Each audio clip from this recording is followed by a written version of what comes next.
Hi అండి. బండగుర్తులతో hands cutting, back part cutting చూపిస్తాను. మీరు సైజు తెలుసుకుంటే సరిపోతుందండి. మిగతా అంతా కూడా మనం కళ్ళు మూసుకుని కట్ చేసేయచ్చు. ఫస్ట్ వచ్చేసి మీరు పెద్ద సైజ్ అయితే 1 మీటర్ లైనింగ్, చిన్న సైజ్ అయితే 80 సెంటీమీటర్లు, ఎల్బో హ్యాండ్స్ అయితే ఖచ్చితంగా 1 మీటర్ అయితే ఉండాలి. లైనింగ్ తడిపేసుకుని ఆరబెట్టుకుని చక్కగా ఐరన్ చేసుకోండి. ఎడ్జెస్ ఏమైనా ఉంటే కరెక్ట్గా కట్ చేసుకుని 4 ఫోల్డింగ్ చేసుకున్నాను. హ్యాండ్స్ కట్ చేస్తున్నాను కాబట్టి 4 ఫోల్డింగ్స్ అనమాట. ఇప్పుడు కింద నీట్గా మార్కింగ్ వేసుకుని ఏమైనా క్లాత్లు ఉంటే కట్ చేసుకుని ఖర్చు కోసం ఒక 1/2 ఇంచ్ అయితే తీసుకోండి. ఇప్పుడు వచ్చేసి ఆది బ్లౌజ్ తీసుకోండి.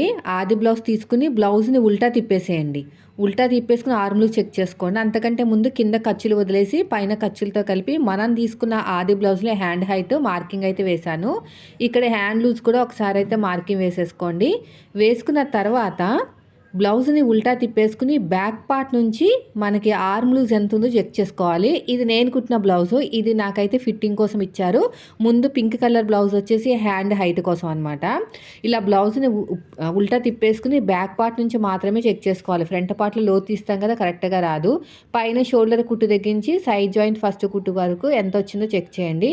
నాకు 8 మీద 8 గీతలు అయితే వచ్చింది. 8వ నెంబర్ తోటి ఆర్మ్ లూజ్ వస్తే చంక డౌన్ అనేది 3.5 ఇంచులు పెట్టుకోవాలి. పైన ఫస్ట్ లైన్ నుంచి 3.5 పెట్టుకుంటే మీకు ఖర్చులతో కలిపి అంతా కూడా 3.5 అనేది వచ్చేస్తుంది. ఇక్కడ 3.5 ఉందో చెక్ చేసుకోండి. ఇలా క్రాస్గా ఆర్మ్ లూజ్ మార్కింగ్ వేసుకుంటే 8 మీద 8 గీతలు. అదే స్ట్రైట్గా చూసుకుంటే ఒక 1 ఇంచ్ మైనస్ చేసుకుని 7 మీద 8 గీతలకి మార్కింగ్ వేసుకోవాలన్నమాట. ఇప్పుడు వచ్చేసి ఆర్మ్ లూజ్ స్ట్రైట్గా చూసుకుని దీంట్లో సగానికి ఒక మార్కింగ్ వేసుకుని ఇక్కడ లైన్ వేసుకోండి. ఈ కార్నర్ దగ్గర పావు తక్కువ 2 ఇంచులు 1.35 8వ నెంబర్ వస్తాయి. షోల్డర్ దగ్గర ఏ సైజు వాళ్ళకైనా 1 ఇంచే మార్కింగ్ అనేది వేసేసుకోండి. వేసుకున్న తర్వాత కర్వ్ స్కేల్ తోటి ఇలా వీడియోలో చూపించినట్టు కర్వ్ అనేది తిప్పేసుకోండి. ఇలాగా మళ్ళీ కర్వ్ తిరిగిన చోట ఇలాగ లైన్ వేసాం కదా, అక్కడ ఒక 1/2 ఇంచ్ లోతు ఆర్మ్ లూజ్ తగ్గించి మన వైపుకి ఒక 1 ఇంచ్ మార్కింగ్ వేసుకుని మళ్ళీ కర్వ్ స్కేల్ తోటి ఇలా నీట్గా కర్వ్ అనేది తిప్పేసుకోండి. అంతే. ఈ సైడ్కి ఇలా క్రాస్గా, తర్వాత ఎగస్ట్రా ఖర్చు కోసం 2 ఇంచులు. ఇప్పుడు ఎలాగైతే మార్కింగ్ వేసామో సేమ్ అదే విధంగా కటింగ్ అనేది చేసేసుకోండి. ఇలా మొత్తం కూడాని ఈ సైడ్కి కూడా ఏమైనా ఎగస్ట్రా ఉన్న క్లాత్ ఉంటే కట్ చేసేయండి. ఇప్పుడు 2 లేయర్స్ని సపరేట్గా తీసేసుకోండి. 4 లేయర్స్ ఉన్నాయి కదా, మిడిల్ ఒక చిన్న టక్ అయితే ఇచ్చేసేయండి. 4 లేయర్స్ ఉన్నాయి కదా, 2 లేయర్స్ని సపరేట్గా తీసేసుకుని లోత్ అనేది కట్ చేసుకోండి. ఇలా మొత్తం కూడా లోత్ అనేది కట్ చేసుకోవాలి. అయిపోయిందండి. ఇది వచ్చేసి పర్ఫెక్ట్ హ్యాండ్ కటింగ్ అనమాట. నెక్స్ట్ వచ్చేసి ఇక్కడ సైడ్కి అతుకులు పడతాయి కదండి, అతుకుల కోసం ఇక్కడ ఉన్న క్లాత్నే కట్ చేసుకోండి. మీకు తక్కువ క్లాత్లో కూడా చాలా చక్కగా రెడీ అయిపోతుంది. ఇప్పుడు నెక్స్ట్ వచ్చేసి బ్యాక్ పార్ట్ అండి. బ్యాక్ పార్ట్ అనేది అంటే ఫ్రంట్ ఓపెన్ అనమాట. ఫ్రంట్ ఓపెను, బ్యాక్ పార్ట్ అనేది ఫోల్డింగ్ వైపుకు ఉండాలి. ఎల్ స్కేల్ సహాయంతో మళ్ళీ ఇలా లైన్ వేసేసుకుని కింద ఖర్చుల కోసం ఒక 1/2 ఇంచ్ అయితే తీసుకోండి. హైట్ పెంచాలనుకుంటే ఎంత పెంచాలంటే ఇక్కడ తీసేసుకుంటే సరిపోతుంది. ఇప్పుడు మనం తీసుకున్న ఆది బ్లౌజ్ ఉంటుంది కదా, వీళ్ళకేమో ఆర్మ్ లూజ్ తక్కువ ఉంది, బాడీ ఎక్కువ ఉన్నట్టు అనిపించింది. లేదు మాకు అలా ఏం అనిపించట్లేదు అన్నా కూడా మీరు ఇలా నెక్ కింద చూసేసుకున్నా సరిపోతుంది. లేదా ఫ్రంట్ పార్ట్ ఉక్స్ పెట్టేసుకుని 1 సైడ్ ఎంత వచ్చిందో ఉక్స్ పట్టి వైపు నుంచి చెక్ చేసుకున్నా సరిపోతుంది. నాకు వచ్చేసి ఇక్కడ దగ్గర 19 ఇంచులు అయితే వచ్చిందండి. నేను వచ్చేసి 9.5 ఇంచులు తీసుకుంటున్నాను. ఎగస్ట్రా ఖర్చు కోసం 2 ఇంచులు. నెక్స్ట్ బ్లౌజ్ హైట్ కింద ఖర్చులు వదిలేసి పైన ఖర్చులతో కలిపి మార్కింగ్ అనేది వేసుకోండి. కింద ఖర్చులు వదిలేసాను, పైన ఖర్చులతో కలిపి ఇలాగా. మళ్ళీ ఎల్ స్కేల్ తీసుకుని స్ట్రైట్గా ఇలా లైన్ అయితే వేసేసుకోండి. ఇప్పుడు కింద ఎంత అయితే చెస్ట్ లూజ్ తీసుకున్నామో పైన కూడా అంతే తీసేసుకోండి. నెక్ డీప్ అనేది ఈ పింక్ కలర్ బ్లౌజ్ నుంచి అయితే తీసుకోమన్నారు. కింద ఖర్చులు వదిలేసి పైన ఖర్చులతో కలిపి మార్కింగ్ అనేది వేసేసుకోండి. ఇలా కింద ఖర్చులు వదిలేసి పైన ఖర్చులతో కలిపి. కింద చెస్ట్ ఎంత వచ్చింది? 9.5 కదా. ఇక్కడ చూసుకోండి, ఒక్కొక్కసారి మన ఎల్ స్కేల్ వాడినా కూడా మనం కరెక్ట్గా పెట్టకపోతే రాంగ్ వచ్చేస్తుంది. నేను కరెక్ట్గా పెట్టలేదు అనుకుంటా.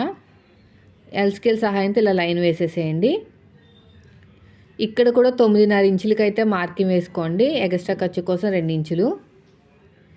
ఇప్పుడు లైన్ వేసుకోండి.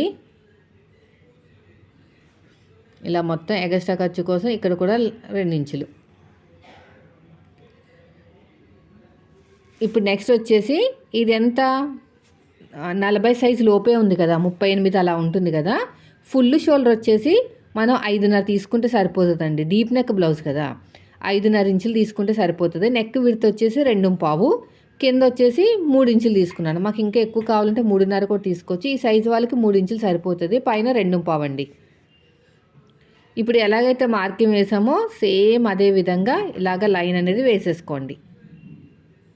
ఇదంతా కూడా కర్వ్ స్కేల్ తోటి నీట్గా ఇలాగా కర్వ్ అనేది తిప్పేసుకోండి. నెక్ 2.5 పక్కన ఒక పావించి కదా, ఆ పావించి దగ్గర నుంచి మనం తీసుకున్న ఆది బ్లౌజ్లో చిన్న సైజు షోల్డరు మార్కింగ్ వేసుకుని పైన ఇంకొక 1/2 ఇంచు ఖర్చు తీసుకున్నాం. మొత్తానికి నాకు 5.7 వచ్చిందండి. అంటే వీళ్ళకి షోల్డర్ అనేది కొంచెం ఎక్కువ ఉందన్నమాట. అంటే కొంతమందికి గూడలు ఎక్కువ ఉంటాయి అంటారు కదా, ఆ టైపు. సో 5.7 వచ్చింది. 5.5 ఇంచులు తీసుకున్నా కూడా సరిపోతుందండి. 2 గీతలు కానీ పెద్ద ప్రాబ్లం ఏం కాదు. ఇప్పుడు చంక డౌన్ వచ్చేసి నేను 8 మీద 8 గీతలు కదా, 6 ఇంచులు అయితే తీసుకున్నాను. ఈ కార్నర్ దగ్గర 1.5 ఇంచులు తీసుకున్నాను. షోల్డర్ దగ్గర ఎంతైతే ఖర్చు కావాలో అంత ఖర్చు వదిలేసుకుని కర్వ్ స్కేల్ తోటి నీట్గా ఇలా కర్వ్ అనేది తిప్పేసుకోండి ఇలా చక్కగా. ఇప్పుడు షోల్డర్ దగ్గర ఎంతైతే ఖర్చు కావాలో అంత వదిలేసుకుని గీత కింద నుంచి కొలుచుకోండి. నాకైతే మ్యాచ్ అవ్వలేదు, అందుకని కొంచెం కిందకి దింపుతున్నాను. కొంచెం కిందకి దింపేసి ఇప్పుడు చెక్ చేసుకోండి మళ్ళీని కరెక్ట్గా వచ్చిందా లేదా. ఇలాగ స్కేల్ తోటి మళ్ళీ కర్వ్ అనేది తిప్పేసుకోండి. షోల్డర్ దగ్గర ఎంతైతే ఖర్చు కావాలో అంత ఖర్చు వదిలేసుకుని నీట్గా అలా చెక్ చేసుకోవాలన్నమాట. నెక్స్ట్ వచ్చేసి నడుము లూజ్ అండి. కాజా పట్టి వదిలేసి ఉక్సు పట్టి వరకు ఎంత వచ్చిందో ఒకసారి అయితే చెక్ చేయండి. కాజా పట్టి వదిలేసి ఉక్సు పట్టి వరకు నాకు వచ్చేసి 30 ఇంచులు కన్నా ఎక్కువ వచ్చింది. దాంట్లో సగం 7.5, డాట్ కోసం 1 ఇంచు కప్పితే 8.5. 8.5కి మార్కింగ్ వేసుకుని దీంట్లో సగానికి ఒక మార్కింగ్ వేసుకున్నాను. ఆ మార్కింగ్ దగ్గర నుంచి హాఫ్ ఇంచ్ అటు 1/2 ఇంచ్ ఇటు అనేది మార్కింగ్ వేసుకున్నాను అన్నమాట. సో ఇప్పుడు ఎలాగైతే మార్కింగ్ వేసుకున్నామో సేమ్ అదే విధంగా కటింగ్ చేసుకుంటూ వెళ్ళిపోండి. సో ఇప్పుడు ఈరోజు వీడియోలో హ్యాండ్స్ కటింగ్ చూపించాను, అదేవిధంగా బ్యాక్ పార్ట్ కటింగ్ అయితే చూపించాను. కమింగ్ వీడియోలో అంటే నెక్స్ట్ వీడియోలో నేను ఫ్రంట్ పార్ట్ క్లియర్గా ఎక్స్ప్లెయిన్ చేస్తాను. క్రాస్ కటింగ్ అండి, ఓకేనా. ఇలా నీట్గా కట్ చేసుకుంటూ వెళ్ళిపోవటమే. ఇలాగా నీట్గా కటింగ్ చేసుకుంటూ వెళ్ళిపోండి. ఈ సైడ్కి కూడా అంతే, ఎగస్ట్రా ఉన్న క్లాత్ని కట్ చేసేయండి. సో ఇదండి ఈరోజు వీడియో. నచ్చితే మాత్రం ఖచ్చితంగా లైక్ చేయండి. పార్ట్ 2 అనేది రేపు షేర్ చేస్తాను.